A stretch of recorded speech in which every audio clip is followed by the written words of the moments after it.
Hello, good morning. Thank you. Thank you for joining us. Friday, hot, but in a very, very beautiful and fresh lecture room. It's for me a great pleasure to introduce Jean-Michel Morel from Lingnan University in Hong Kong. He was a PhD student in Paris Sorbonne back in '85, I think with Aim Brecis maybe. You were officially a student of Aim Brecis, or? Yes. Yeah. And I remember very well, I was a student at that time, so I am maybe a couple of years younger than Jean-Michel. I was a student, we were in this office of students. Maybe we were 8 or 9 students. Actually, there were more students than seats in the office, so you have to get early to get a seat in the student's office. And I remember a few people at that time that were helping us. And one of them was Jean-Michel Morel, who was not at the laboratory, but he used to come regularly. And then on the blackboard, I remember once Jean-Michel Morel explaining, he was getting into this topic of image processing. And to me, you know, I was at that time a student on functional analysis and elementary PDEs. I was saying, no, I listen to this guy, but I really don't understand, you know, what are shapes to do with PDEs, right? So for me, PDE was like a Laplacian, like space, Sobolev space 810. So Jean-Michel Morel was one of the pioneers of extremely successful operation of applied mathematics, tackling problems related to computer vision, image processing. So not only he has developed some of the most seminal mathematical contributions, but he also has developed algorithms which has been implemented and had a huge impact on technological transfer. You can have a look to his, Google Scholar records, and you will see how impressive it is. So Jean-Michel Morel has developed a significant part of his career in Paris, most of his career in Paris, also with strong cooperations with other countries, in particular Spain. And he was in the École Normale de Cachan in Paris-Saclay. He was the founder of one of the most successful programs nowadays on machine learning and vision and data sciences, the one that every master and PhD students wants to follow. And then once he took an early retirement in Paris, he moved to Hong Kong.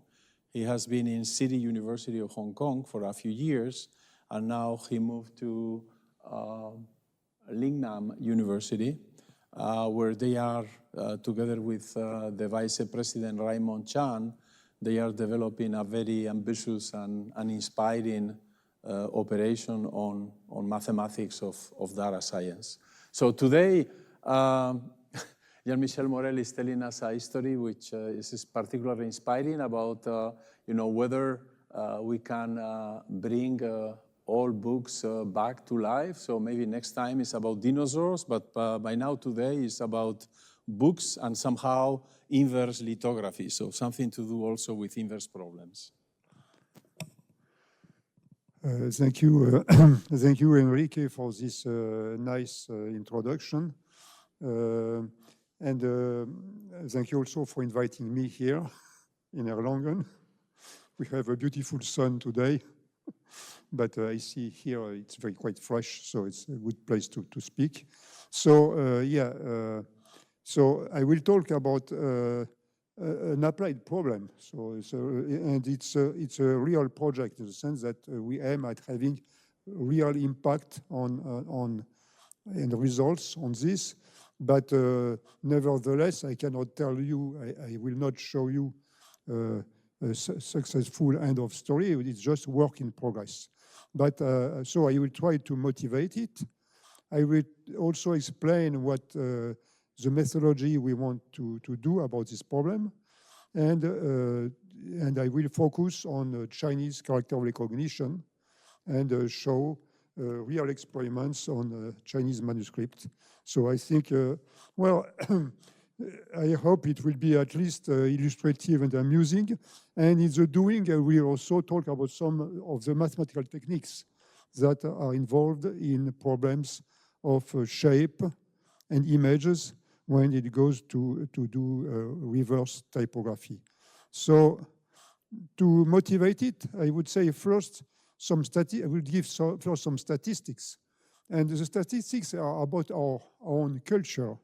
So for centuries, as you know, all of our knowledge has been carefully translated into books, and these books and diffuses through printing.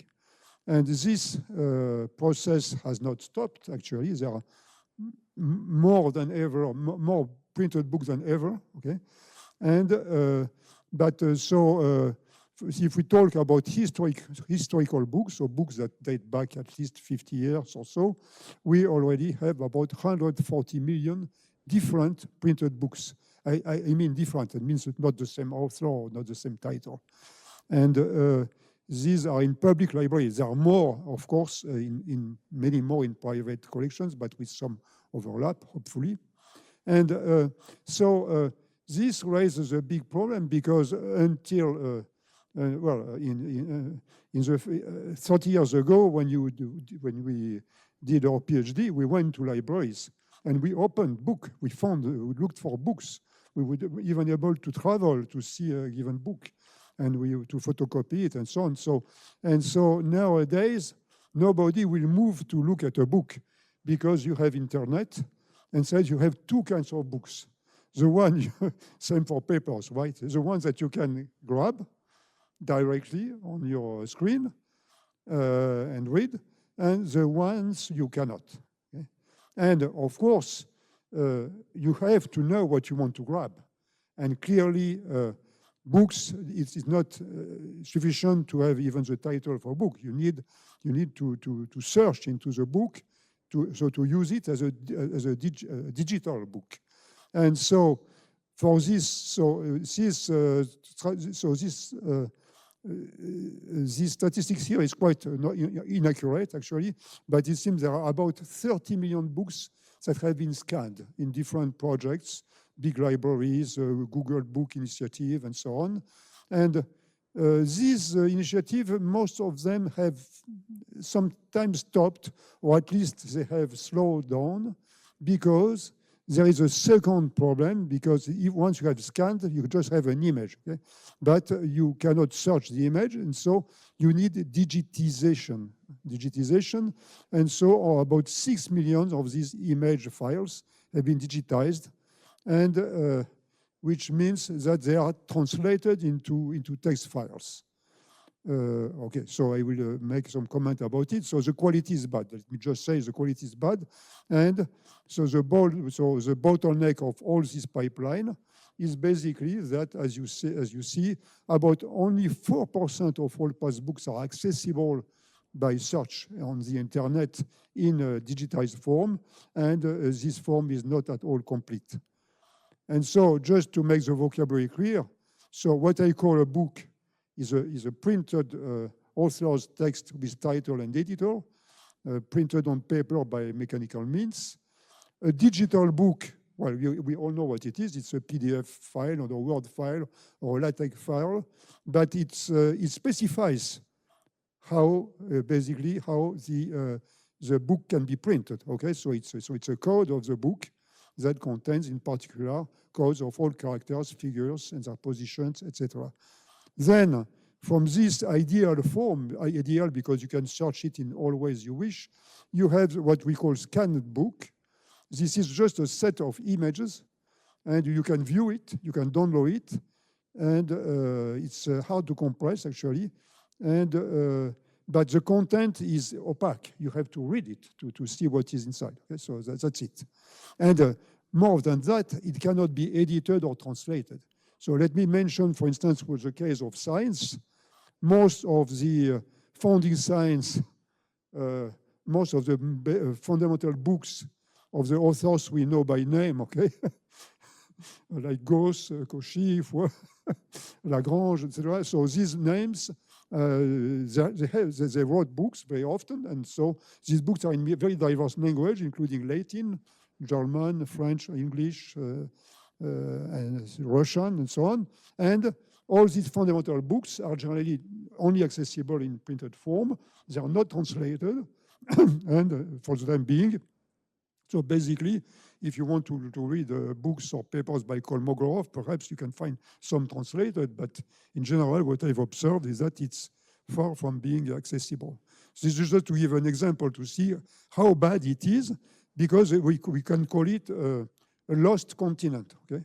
All the knowledge of mankind, carefully translated into very carefully written books in general, is currently accessible only to some specialized scholars, and that's it. You cannot, okay. So this is the situation, and so the solution, of course, is digitization. But we need to define what we mean by that. So in this talk, I will use a Chinese manuscript that we picked because it's quite famous in China, because printed in 1848, believe it or not, is the first time the Chinese people had got a clear idea of what the world they lived in was, not the outside world, okay, not China, but a careful description of all countries, continents, their geographies, and political systems. And these books, therefore, was fundamental then in the Enlightenment in China, which led to a revolution, and to today's world probably. But okay, so this book is therefore quite interesting to see.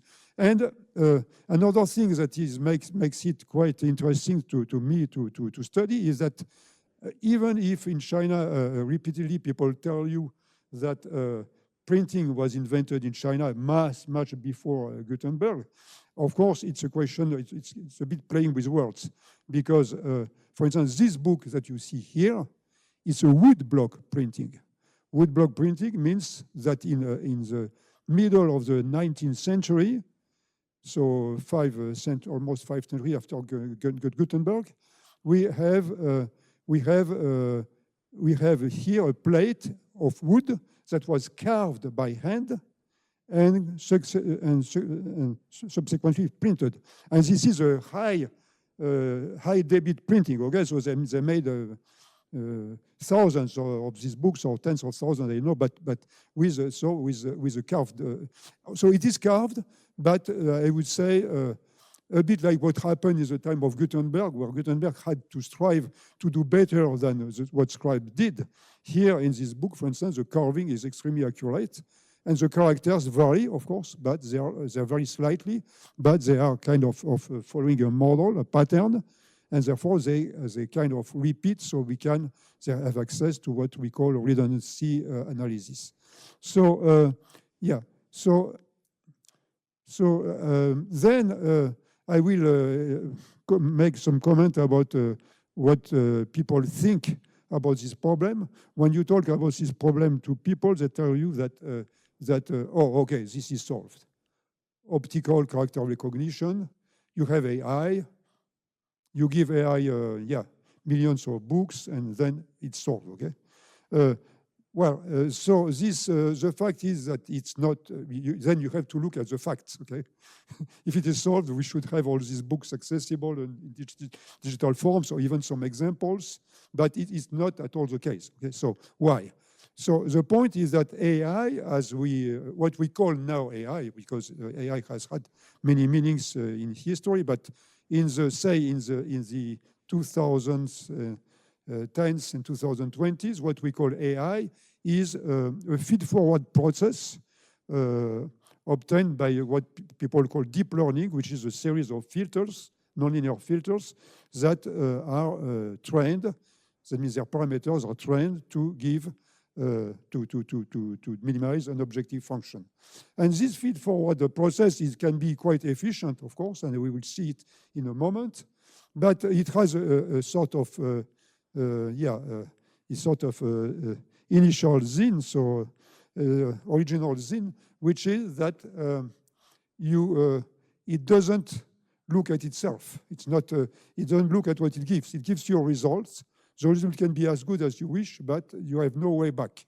That means you cannot. And in particular, there is a process that people call hallucination, which means they're quite surprised to see sometimes some code, you ask some translation, and you see something that is completely weird.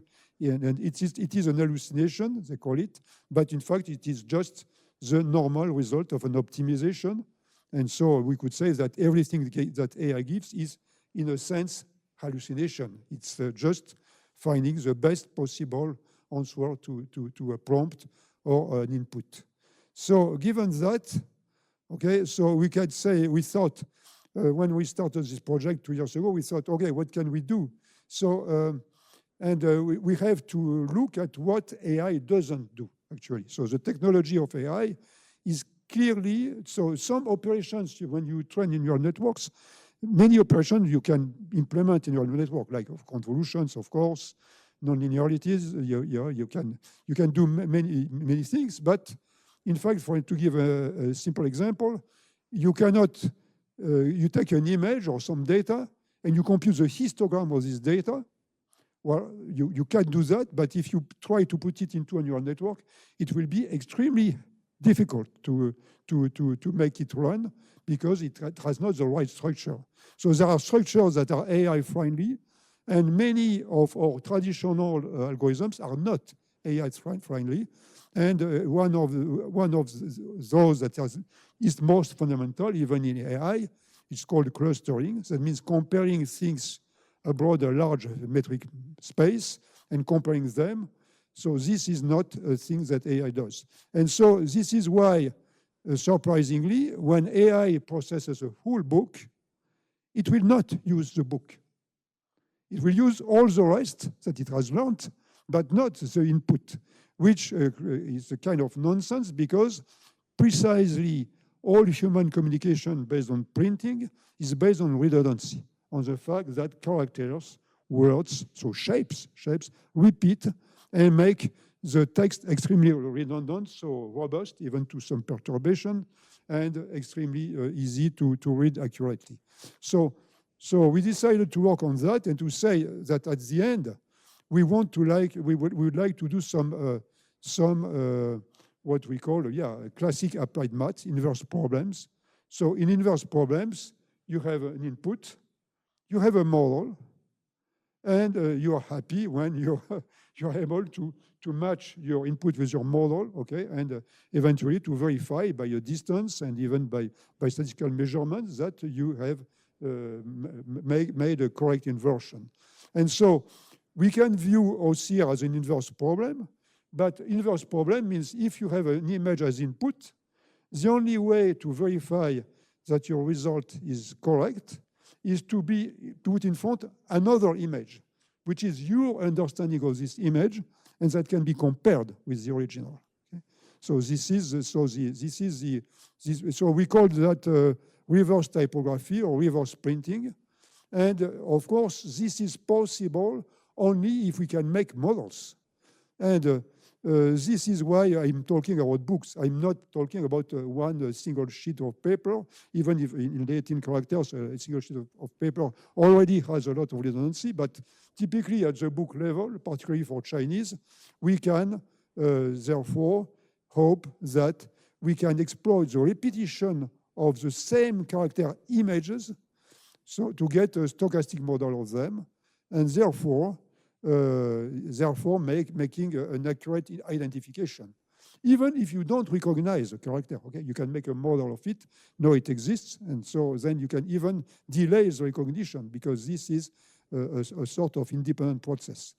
And this leads, of course, to think, okay, if we have a book, we can view it as a set of samples on which you can make, therefore, a probabilistic model, an image probabilistic model at the level of characters. So just briefly, a list of my collaborators on this. So I more or less organized this, but the people are quite spread out. So Hong Kong is here, Iran here, for people working on Persian and Arab scripts, Italy, Spain, France, working mostly on Latin characters, and Uruguay, where they work on Latin characters, but they have huge fonts that they want to digitize by these kind of new technologies, avoiding hallucinations. And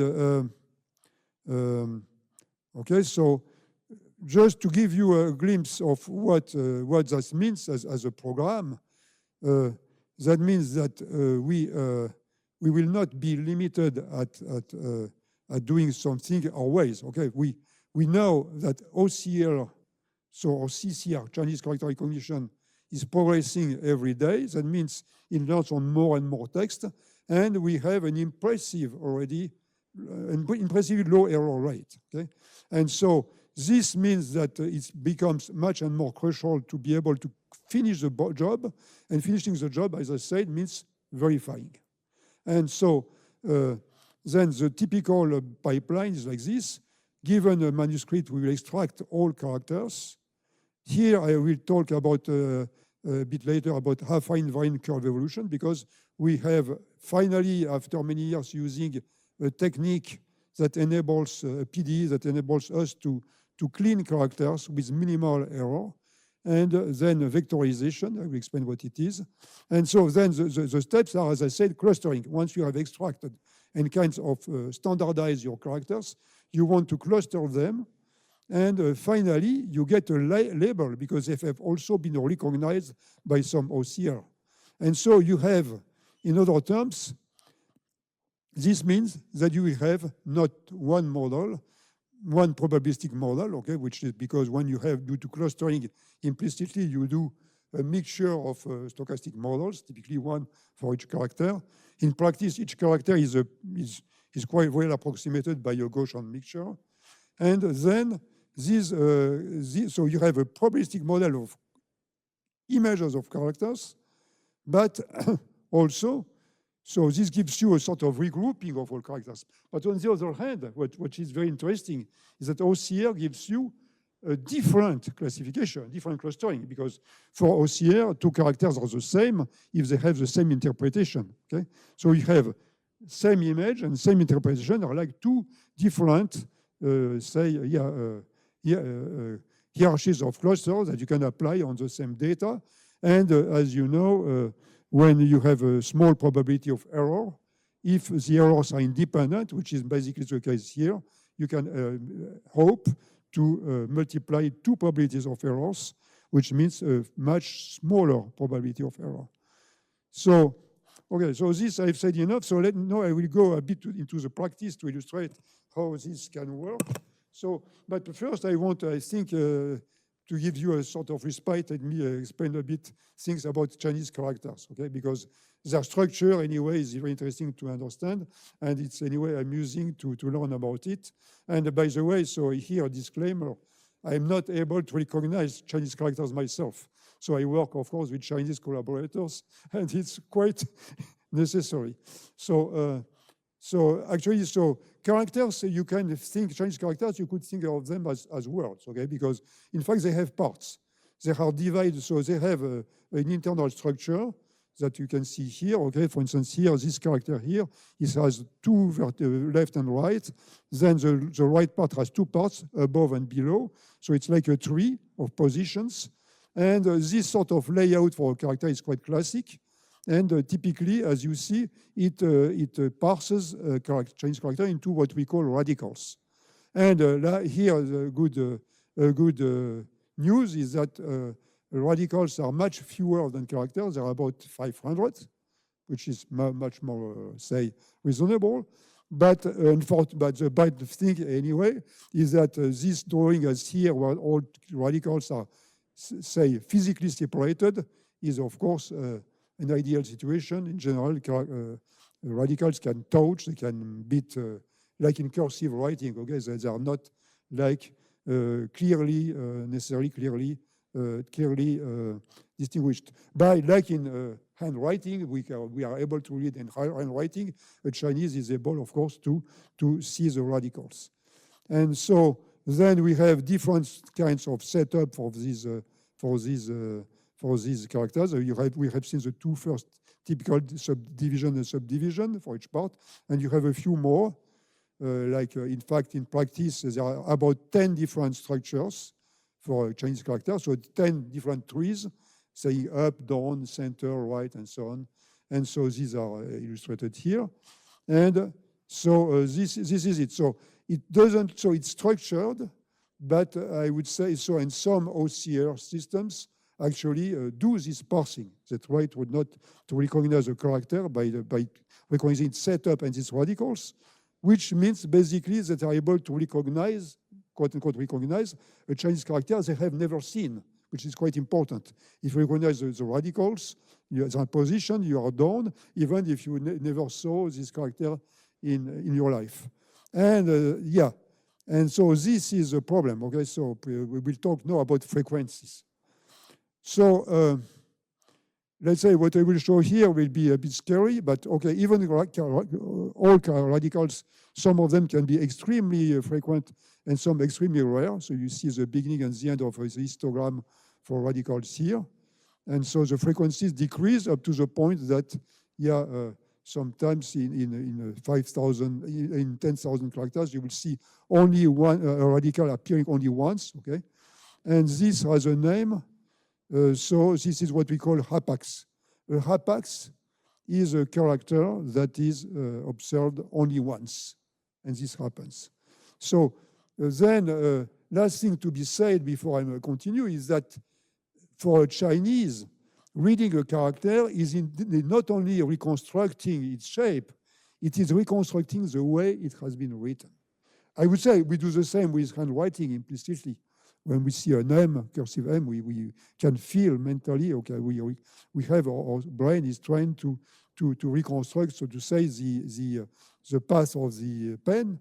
But in the case of Chinese characters, it's so much more important because handwritten Chinese characters sometimes are done without putting up the pencil, which means that it's a scribble where you have to recognize which part is intended to be a stroke and which part is, in fact, just going from a stroke to the next, okay?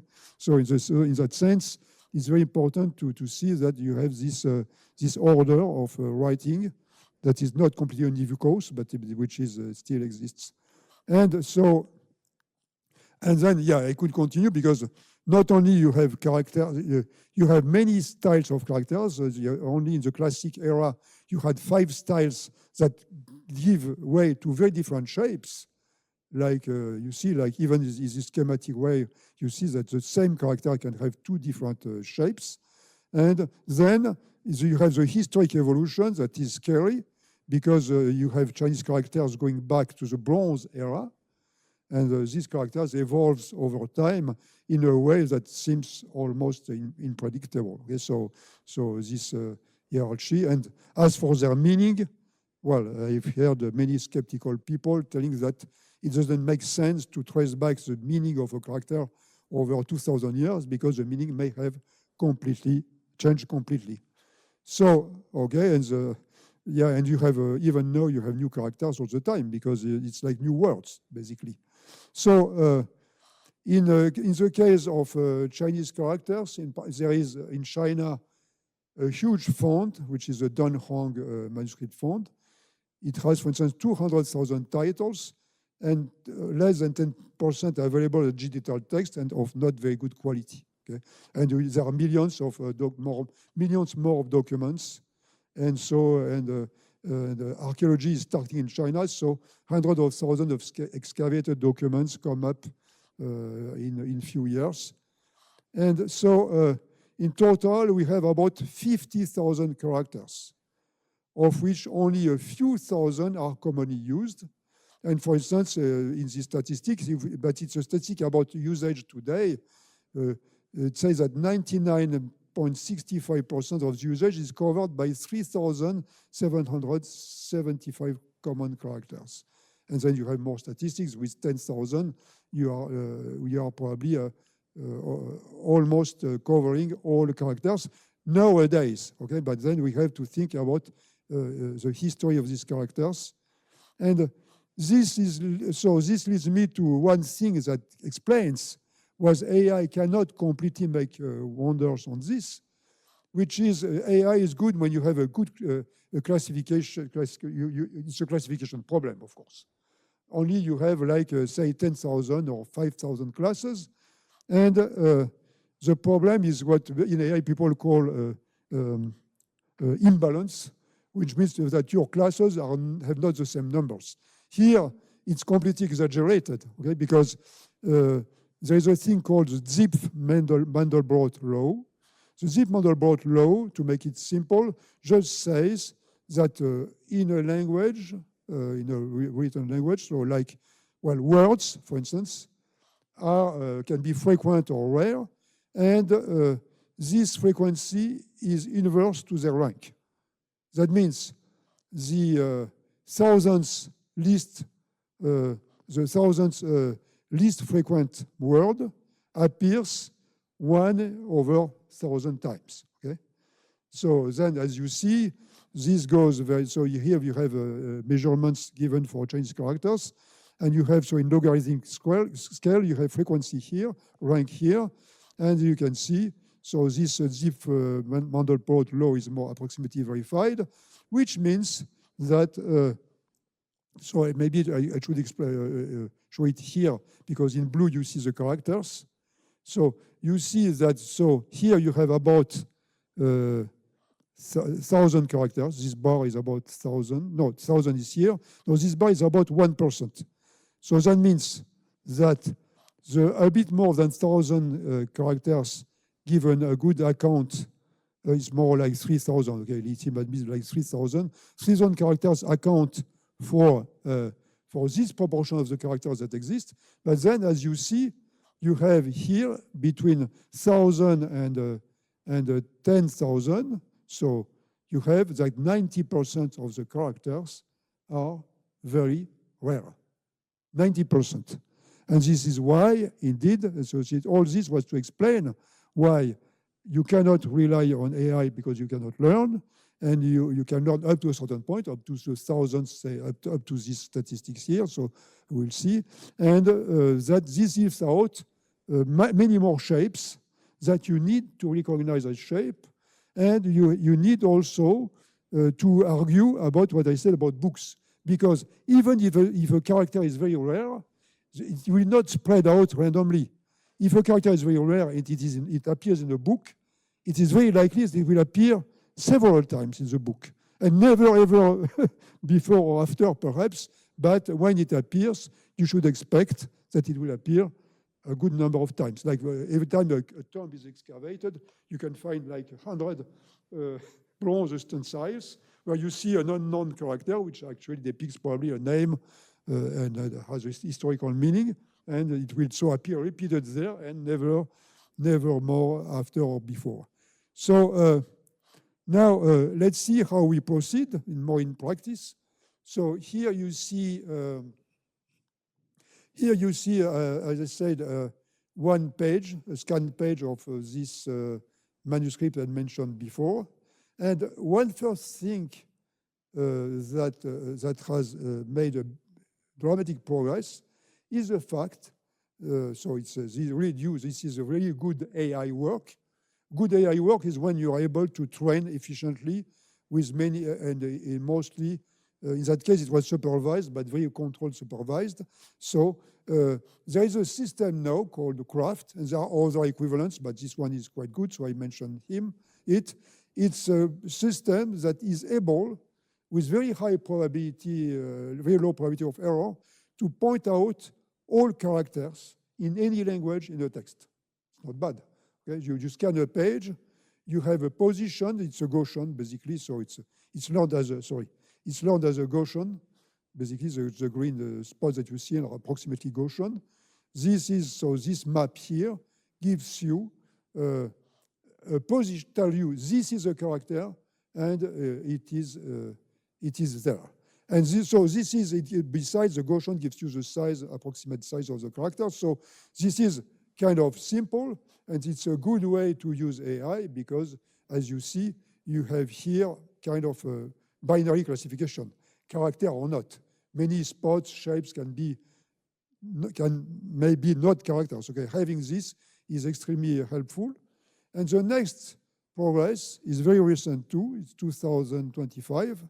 And so these people rubbed their eyes when they saw that. So a PhD student in Paris at Sorbonne University, Colin Brisson, was able to make such an intelligent, well thought training about Chinese character recognition that he reached less than 1% in character error rate. That means in this on historical documents. The statistic is obtained on historical documents that are not even necessarily Chinese. It can be Japanese or Korean, also all places where you have printed Chinese characters. And so he passed down. So here you see an impressive progression because you see here 1996, 8% here. You make an error every 10 characters almost. 2019, 6%. 2022, a challenge very well organized by the Chinese University of Hong Kong gives you the best competitor reached 4%. And this was only 4 years ago. And so 1 year ago, Colin Brisson reached less than 1%, demonstrated, we have verified it. So on an extremely wide, and we will verify even today. So he reaches 1% error rate.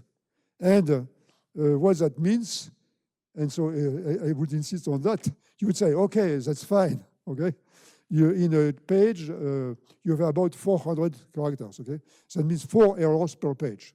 But actually, if you think in terms of words, because the Chinese character is almost, it's a bit shorter than a word, but it's very close, okay? So so we can think of Chinese characters as words because most words are either 1 character or 2.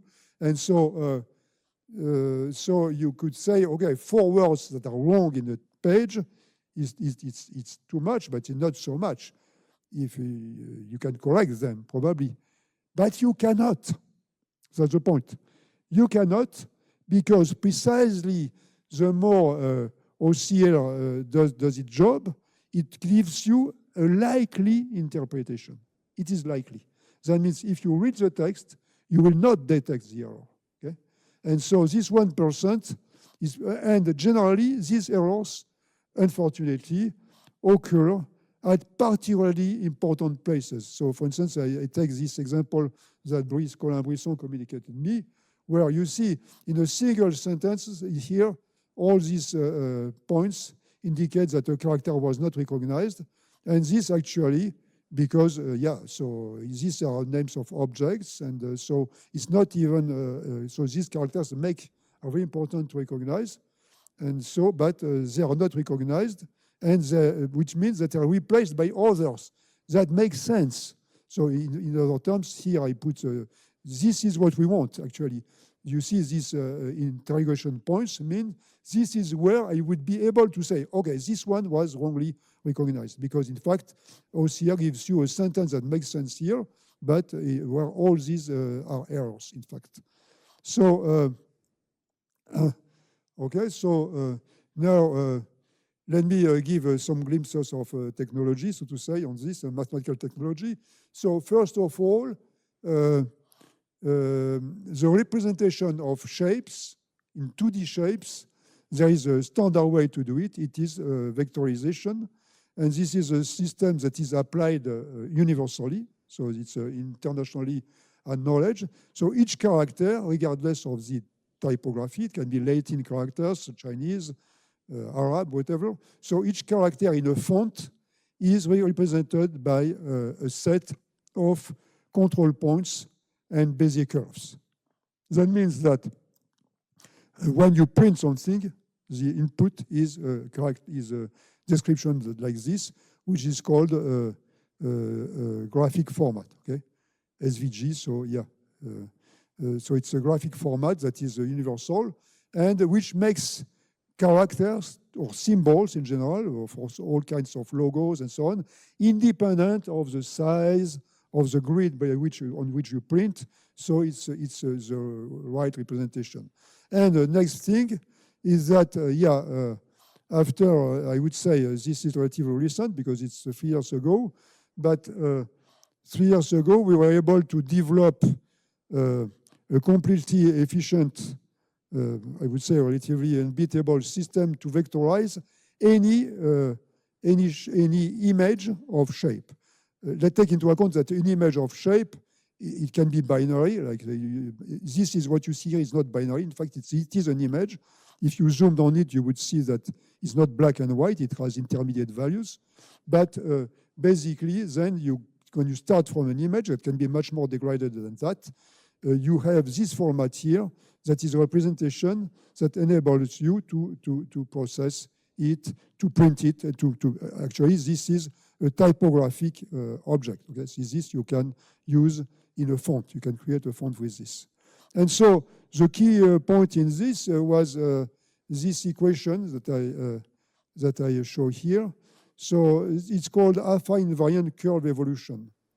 And this equation is moving a curve, parameterized by length. S here is the length. T is the time, if you want, but it's not the time, it's a scale. Okay, so you evolve a curve, and then at every time you assume that S depends on the shape at time t, which means that S is actually a nonlinear parameter along the curve. Okay, it's not its domain evolves too because the length of the curve changes. And so this equation expresses that the curve moves at a velocity that is proportional to the normal to the curve times the curvature of the curve to the power 1/3. So the curvature is the inverse of the radius, oscillatory radius. Okay, so that means if k is infinite, you have a corner, and if k is 0, you are completely straight. And this equation was discovered in 93 by two independent groups that were looking for PDEs at that time that would process images and would be as invariant as possible to all potential perturbations, and in particular, invariance to perspective. So the point of this equation is that you can apply it to a shape, but you can apply an affine transform to the shape, and you apply the same equation, and it commutes. That means the shape is preserved up to an affine transform. So you move a shape in its own orbit of all deformation by affine transforms, which relatively accurately model perspective deformation. So a perspective deformation is affine if the perspective is not too close. Okay, and when you look at a shape at some distance, if you move with respect to the shape, you are applying an affine transform. So this equation, as I said, was discovered in 93. The scheme that really implements correctly this scheme was discovered 5 years later by Lionel Moisan. And then it took much longer before we realized that this process could finally be used to something useful, because it would enable to process shapes by minimally altering them and essentially making them vectorized product. So let me just illustrate what it means quickly. So you want to start with an image, okay?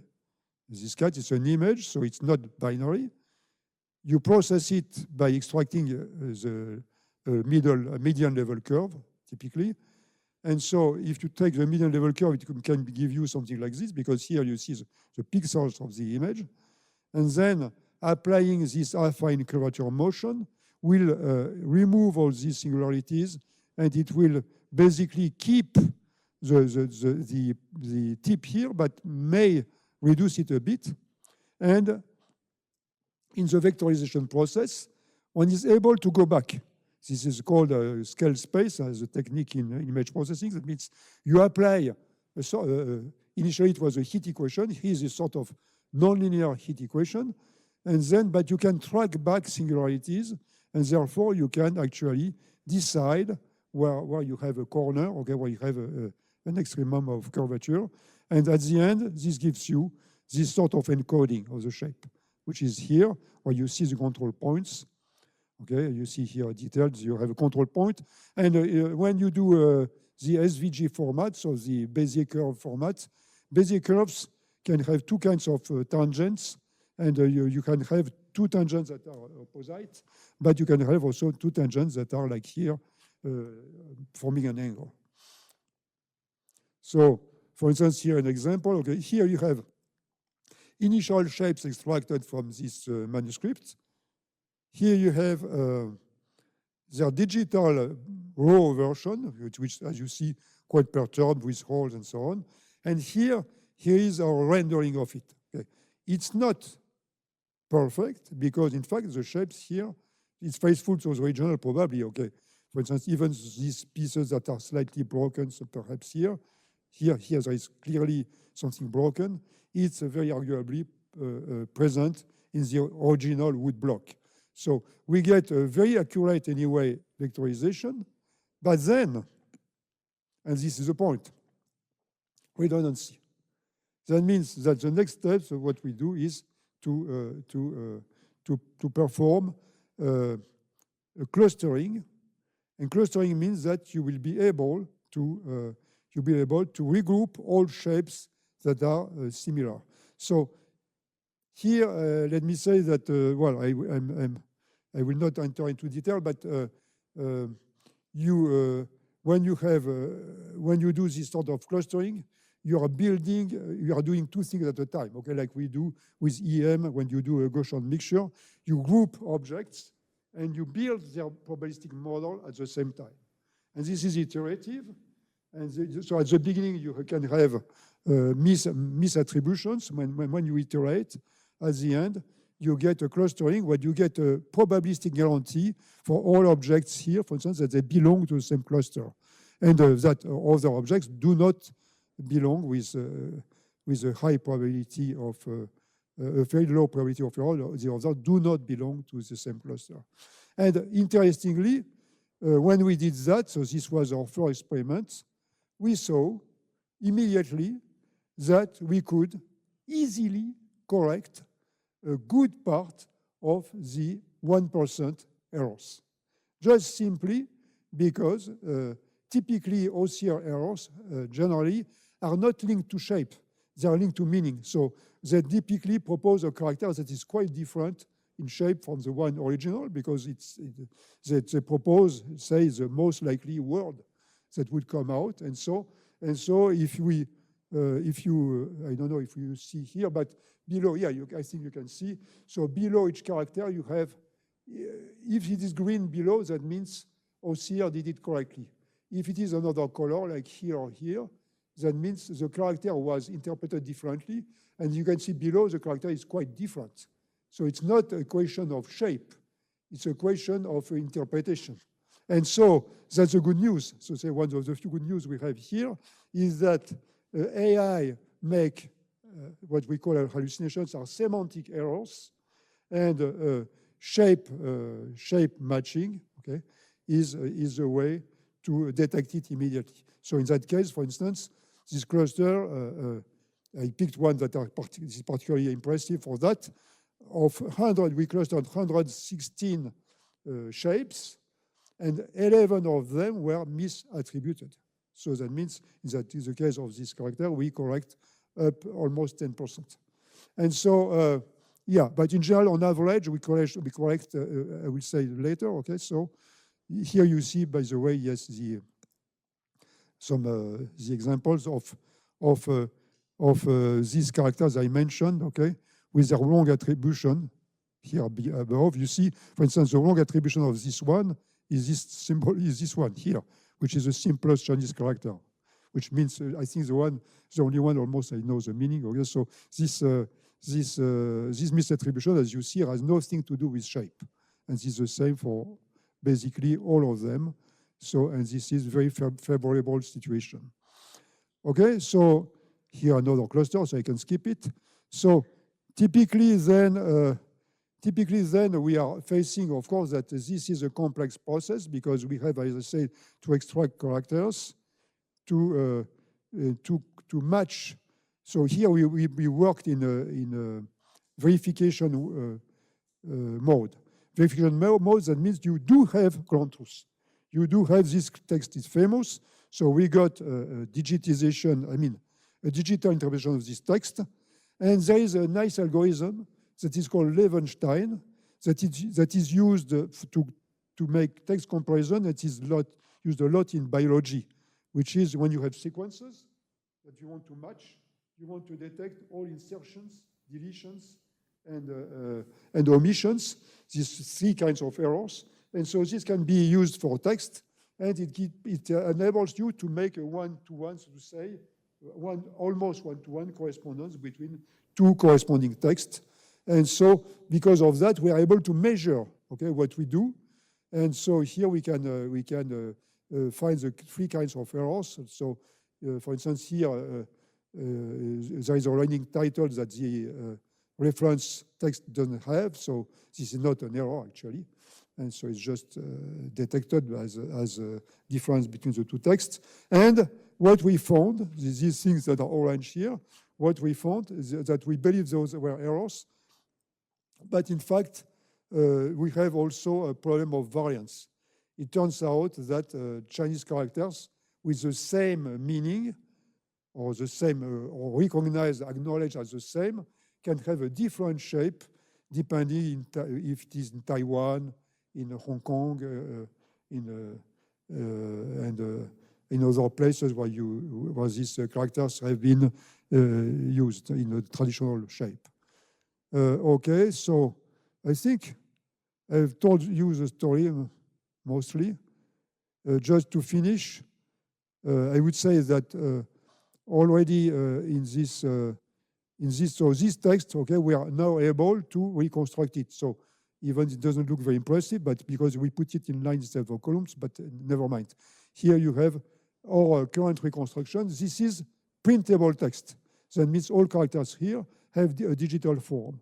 And a thing that I forgot to say, but I can say it very briefly, when you have a cluster, one of our goals is also to restore the shapes, okay? So the point is that when we have, when a shape repeats at least twice already, and of course much more if it repeats many times, then you can make a very accurate model of it, which would be the ideal shape that the carvers tried to imitate under various variations, okay? And so now then let's to say, so now what we need to do is to scale up. I mean, what I showed you was applied in this experiment. It was applied to 40 pages. The next, we are currently, probably in the next weeks, we'll have it prove the concept on the whole document, which has many chapters, so it's about 800 pages. And of course, the main point here, what the hope is that, of course, we have as few hapax as possible. Okay? What is a hapax? Okay? Then a hapax is a character that appears only once in the text. And more generally, a hapax can be a character or a word in Latin. The term is a Latin word, or no, sorry, a Greek word that was used by scribes in Europe for long, and which means a word or a term in Chinese character that you observe only once. And of course, in that case, it's a case of preservation.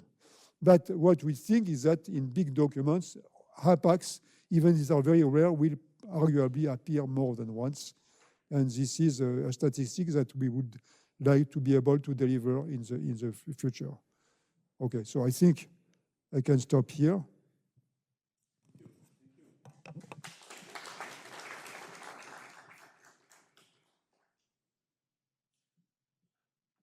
Thank you, fascinating indeed. So it's time for questions, for comments.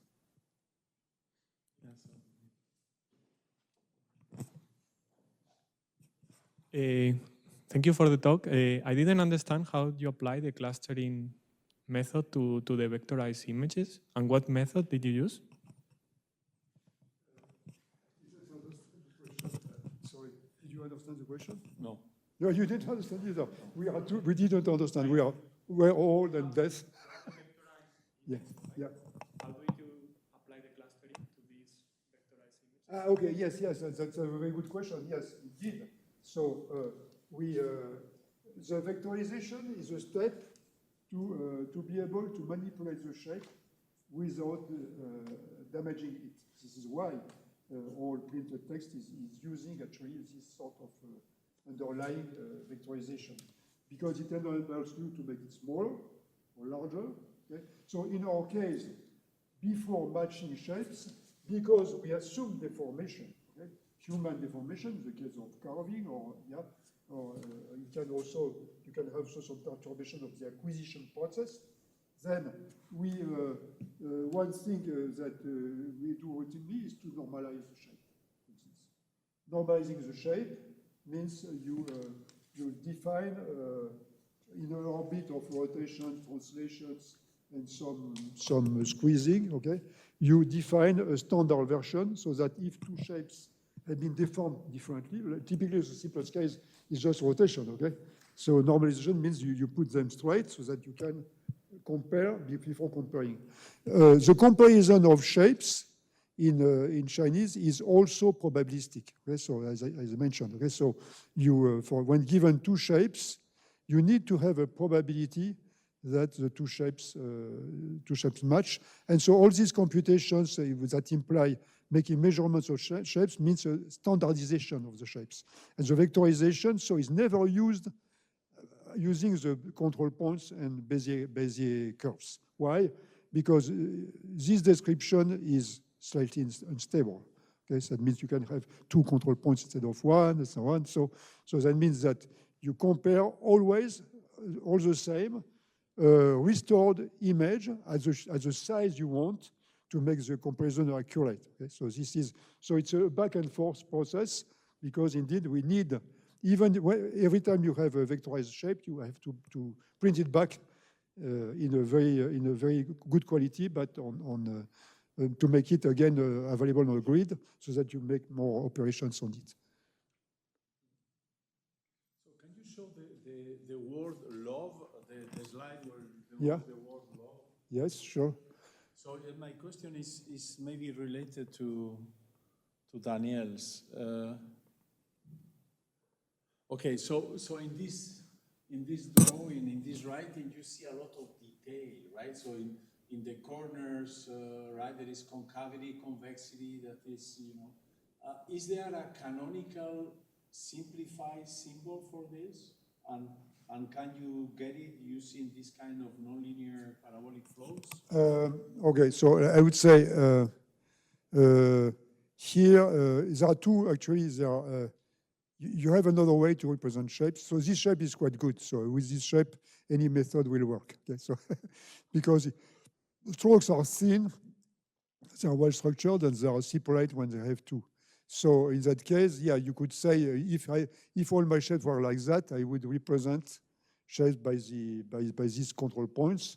And so this, what you see here on the right, is what we can do at best to have something that is kind of standard. Okay, for instance, you see that you have a crossing here. The crossing is indeed you have all four corners depicted correctly. Instance, on the right, you see that there is a kind of three, in the like 3 points, like a concave, convex tour. Because is this essential part of the symbol, or this is something that can be just simplified? No. You don't want to simplify these tips, etc., because these sort of things can change the meaning actually. Okay. So actually, in addition, if you look at this, the direction of the stroke is indicated because it goes from thin to big. Okay, so you can see. So for one trained to see that, he knows exactly how your brush was used to do that. Okay? So no, but in fact, whenever you have a singularity, because you don't have perfect singularities, okay, except for the case of crossing, like here, the others are like complex turning points. Right. Because this one is actually, it has concave here, right. It has an inflection point here.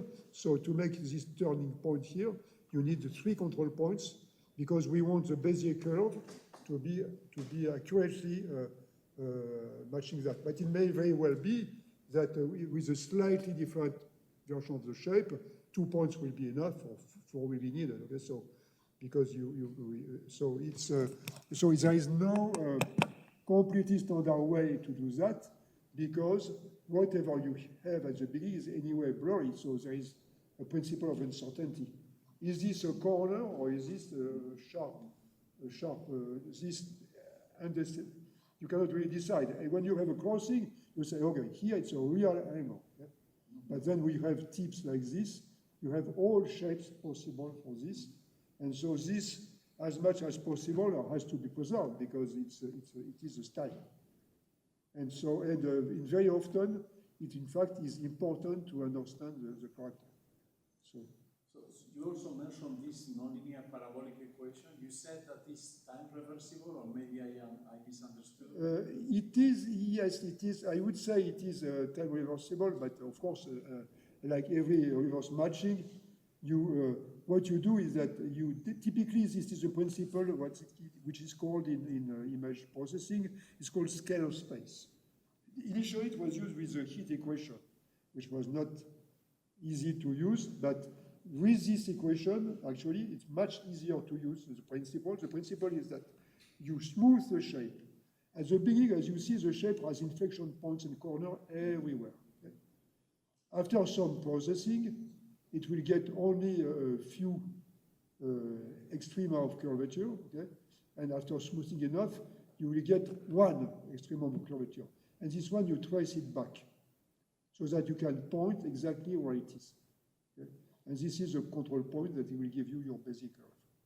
So this is, so indeed, you go back and forth because you can literally, you can track back.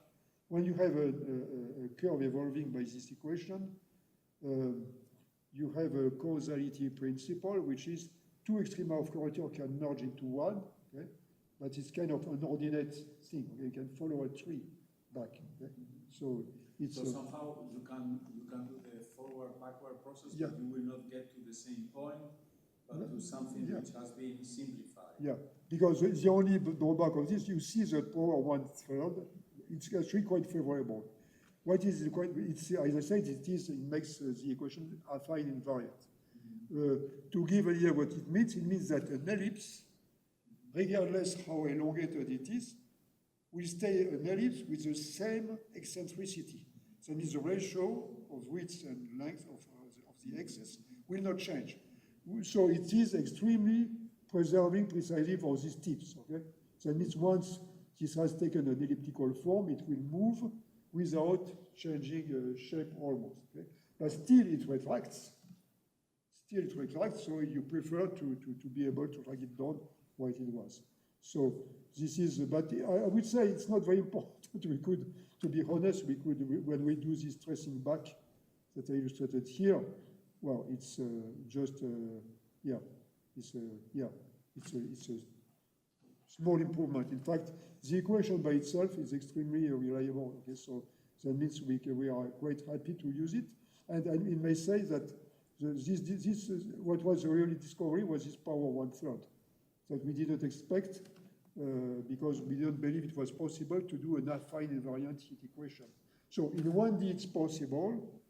It's also possible in higher dimension.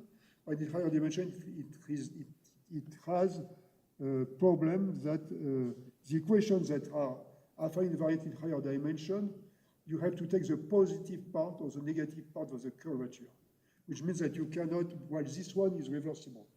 That means a black shape on white background, a white shape, it's the same, okay? So you don't have, it's really a shape processing that is reversible. So the internal and the external behave in the same way. No, not this problem. In the higher dimension, so we never used it because it's kind of not enough invariant for the with respect to the change of contrast. What do you think that the AI be able to restore all books without human correction? Well, I think AI. The problem of AI is here. I gave several hints about what the problem is. So in the case of Chinese character, it's quite exacerbated because at some point you cannot classify thousands of classes, okay? At least for the current technology. So I'm not able to predict what AI will do in the future, okay? But I think we are stuck for the time being in a structure, a computational structure, that is by nature, it cannot tell you where it fails. Okay, it cannot tell you. You all know that. Okay, so for instance, I made a research project recently. I had already a text in Chinese made by my Chinese counterpart. I had to compress it as a half, make change format, so on. So I use Claude, and I told Claude to do that. And it worked very beautifully. I was quite happy with the result. Generally, you have some errors. There are relatively few. But I asked it to put exact references and to verify them on Google Scholar. But it produced 20% of references that looked completely logical. So even me, I said, did I write this paper or did... And then I had to go to Google Scholar. I spent more time verifying all the rest of the process. And this is typical of AI, I think, that indeed. And so this is what happens with the OCR. This is why, because when you produce a book, a text, whatever, as you know, you read it. Okay, so it's called editing. And so even if you have an old book you want to edit again, you need a human editor. You cannot, there is no here, you need a human editor. So what our goal is not to produce the full book perfect or completely corrected. This will not happen. What we want to have is to have, for every page, very few places where you say, with some probability, there is an error here. Okay, we cannot exclude that there is an error here. Because a human, if you tell him it is here, here, and here, as when you do proof correction, this is what happens. You receive it, each page you have a few things, suggestions, you say, okay, and it's done, okay? So this is what we want to do. So we want to have a system where each scanned book can go automatically on the web in a format where you can see its reconstruction and pointed out, and you have also access to the original, and pointed out, is this character correct? Okay, and so a wiki system. Okay, this is not, we didn't invent it. So people designed it.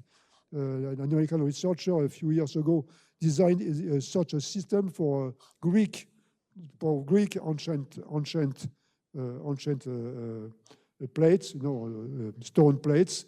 So he made this system because he realized this was absolutely necessary. So you need a human in the loop.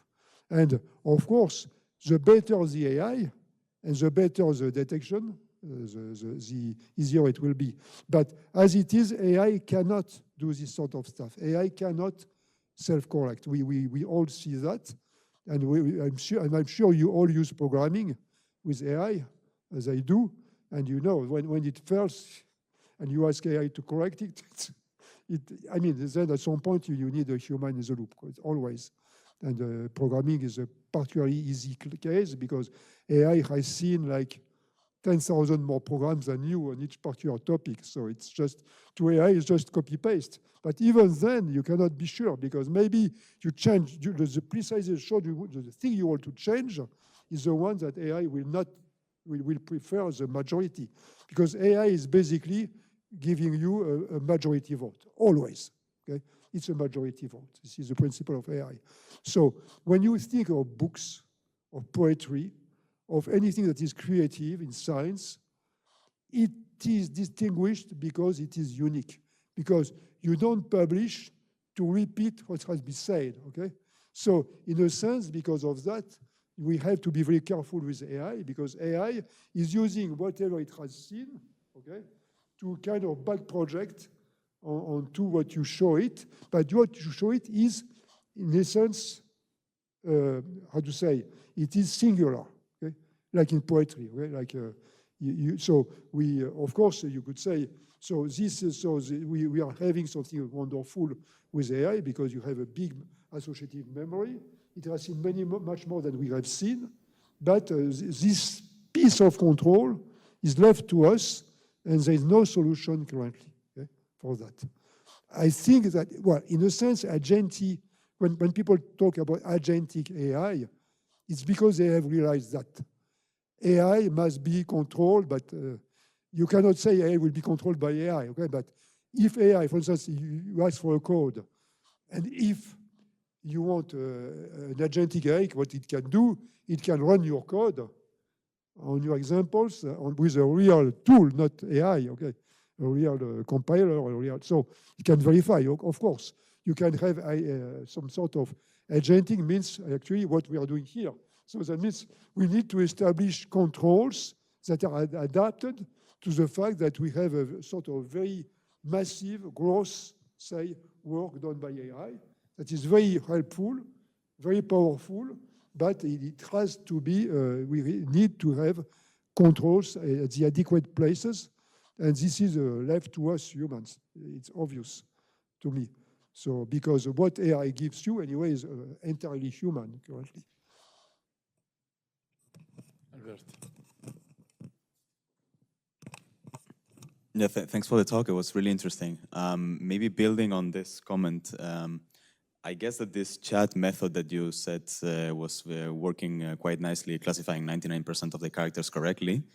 I assume that it also gives you some sort of probabilistic information over the vocabulary, because out of the character that it has picked, I guess that you can build some sort of confidence out of the prediction because it gives you a probability distribution over the characters. Is this information that is leveraged or useful in any way? Or the AI is confidently wrong too? It's not completely useless, okay? So, for instance, there's a famous project. There's a famous project, what it's called, Stratfold? No, yeah, a biological project. It's called, to reconstruct the structure of proteins. It's called Stratfold. Yeah. Well, I read the paper, so I should remember the name. Okay, in this project, in fact, AI learned to estimate probabilities because they were given. Because when you observe a protein in imaging, you get positions of atoms, but you have also probability of positions. So in fact, so in that case, AI learns probabilities, and in new cases, it kind of mimics, okay? Mimics, but it's copy-paste, okay, what it has got from examples. But in general, so you can in OCR too, many OCR systems give you a probability, and I would say, yeah, it gives, when it's not 100% sure, probably there is a problem, okay? But when it is 100% sure, unfortunately, that doesn't mean that it just means that it found a good solution. That means something that looks straightforward, but in fact it's not. It was not the thing to do. So this is, I think this is a problem. You have no way to directly say interact with AI to detect errors or what people call hallucination. And in fact, AI is a hallucination. It's not, it hallucinates correctly most of the time, but it is all hallucinated. It's just seeing things in conformity with what it has seen before. That's all. Okay, so it's not at all a magic reconstruction. So, so in this case of you mentioned, I think this yeah, in this case we use it. We use it because it has a very low error rate. Just because indeed AI is very good to do binary classification in such a clear-cut case like this. So it's amazingly good. And it's quite paradoxical because you would say, it tells you if a spot in the page is a character or not. So it's doing character recognition in a sense, but binary. It tells you just it's a character or not. And so this, again, we play with probabilities. So the probability of error here is much, much lower than the probability of error to interpret a character. So we try basically in all projects to probabilities are done in when we do estimation methods. I would say the use of probability, the great use of probability is that probabilities multiply. Okay? Adding probabilities is a disaster. But when probabilities multiply, this is how you can make detection, because you can compute probabilities of false alarms, and the principle of probability of what people call p-values. And so probability of false alarms are obtained. It can be extremely low if you do it well, because you take independent cues and you multiply them. Like here, independent cues can be what is given by AI, 1% probability of error. You don't know what it is, okay, so just 1%. But then if you get an image matching that is also 1% with 1% error rate, you divide your error rate by 100, okay? So we are not there, but I think currently what we estimate that with respect to Colin-Brisson's 1%, we can probably divide it by 2 or 3, I think, because of the hapax. Because the hapax, we cannot do anything. So this is because we are limited. On the useful characters, we are, of course, much lower. Thank you. Other questions or comments? Yeah, maybe. I think it's better without the microphone, because the microphone is making very much noise. Yeah. Thank you. So you are mainly talking about identification of single characters, right? But we know that you can also make a lot, use the contextual information and the syntax and the grammar information. For example, for this kind of Chinese text, we all know that if you have a dot there, it means you have make a pause in between of the sentences. And if you have a line on a word, it means usually it's a name of a person or even it's a name of a place. So when you are doing this identification or OCR, are you using this kind of contextual information? Because I saw that in the chat model, you said that this is a context-based model. And in your vectorization and clustering, are you using this kind of information as well? Okay, so the answer is yes and no. So currently we are not using it, but we will be using it soon, I think. But what is important here is that AI, so what you mentioned, so okay, so AI is using a lot what you said, okay? AI is using, and these AI hallucinations are basically generally due to the fact that AI reconstructs lines, it reconstructs meaning, okay? And it uses also syntactic knowledge. So if you want to do, when you want to do verification, you have to find, of course, independent probabilities to say, okay? This is why we look at shapes. And so what you mentioned, so in fact, indeed, so to answer your question, yes, we need to detect this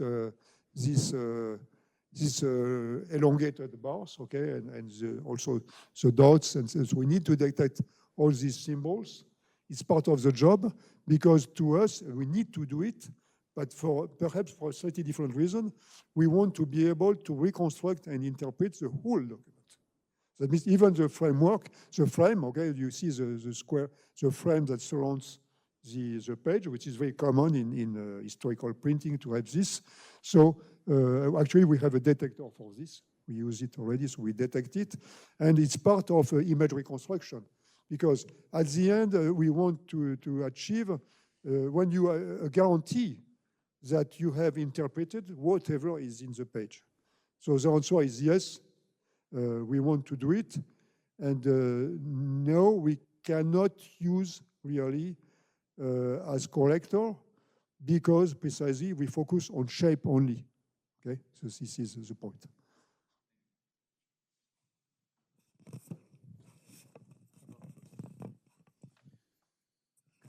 Yeah, thanks for the talk. I remember in the very beginning you introduced like you separate one character into different parts. And later in this vectorization part, it seems like you are working on the whole character and you directly vectorize it and then you can change it. Is these two parts can be combined or? You mean the two parts are what, vectorization and what else? Yes, I mean, it's like, can you, for example, identify this character consists of like several parts and then, okay. Yeah, do it. So vectorization, yeah, okay, so vectorization actually is vectorization. When you do vectorization, like this character love, okay, the vectorization it processes each connected component separately. typically. So if you have two radicals that are separated, they will be vectorized. It's commutes. Okay, you can decompose into connected components and vectorize or not. Ideally, for this, what we would like to do is to indeed an ideal reconstruction would be an ideal vectorization of Chinese characters, and which I think I'm not sure if it is done that way, but for the real vectorizations, we should actually explore that. But let me go back where it was. Oops. Oh, here, yeah. Okay, so we would like indeed to vectorize this. Here you see you have these 4 points like crossings. Ideally, or here you have a junction, okay? But this junction is not necessarily, I think. This could be disjointed. Tell me if I'm wrong, okay? The stroke could be separated, or it can be, so in Chinese character, you have always this sort of topological accidents that the strokes can meet. When they cross, it's stable. When they touch, it's unstable, okay? They can touch or not. And so because of that, unfortunately, yeah, there is no, the ideal vectorization would be to vectorize independently each stroke. That would be ideal, of course. If it could be done, that would be ideal. But there are many attempts, okay, that have been done by AI to do this sort of thing, and they are not very, very convincing, okay? It's too complex. The topology is too complex, okay? So typically, this is why what we do is much simpler, because indeed, you have two levels here. You have people working on AI to recognize any Chinese character in any written form, okay, completely scribbled, in its style, etc. So when I mentioned we focus on print and text, I should be more exact. What in Chinese calligraphy, fortunately, in spite of the many styles you have, when you have a text, calligraphed means that the shapes of the symbols repeat. And this is the case for the Dongguan font, which the Dongguan font is a huge font of historical documents. They were made by specialists of calligraphy. And these people don't joke with that. They repeat, okay? They are not print, they are human printers, okay? So there is a variation of shape, of size, etc., but it's a bit, perhaps, so the classic calligraphy is slightly more difficult than what I've shown, which is a wood block, but very similar in essence. So we, this is why we have a lot of, one big problem I didn't explain in detail is that we have, we are developing a shape verification, okay? That means we at the end, we verify two shapes match up to a deformation. Okay, so this is called optical flow. It's another PDE, in fact. We use another PDE to match characters up to a deformation. And this is as a final verification to be sure that we have the same character.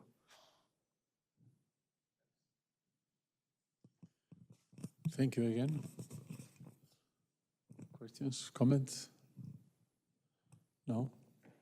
Otherwise, we thank Jean-Michel. And so Jean-Michel will be with us until, I think, next Tuesday. You are giving another talk, right, on the workshop on Monday. But this is in a different building, so we'll find out by then. So what is, maybe you can anticipate what is the topic of your talk? Is related to this? Or? My talk is related to, completely related to AI too. And my talk will be about formulas that are not apparently well known by people, that describe, it's a simple integral formula that describes how a neural network compares a new input to the learned input. It's a formula. And this formula is called Domingo's formula. It was published in 2020, perhaps. And nobody took care of it because probably it was rejected. He submitted some journal, it was rejected. And so I asked him, why don't you publish it? But so what I will talk about is first explain this formula, what's its meaning, which is, in my opinion, extremely interesting because it explains well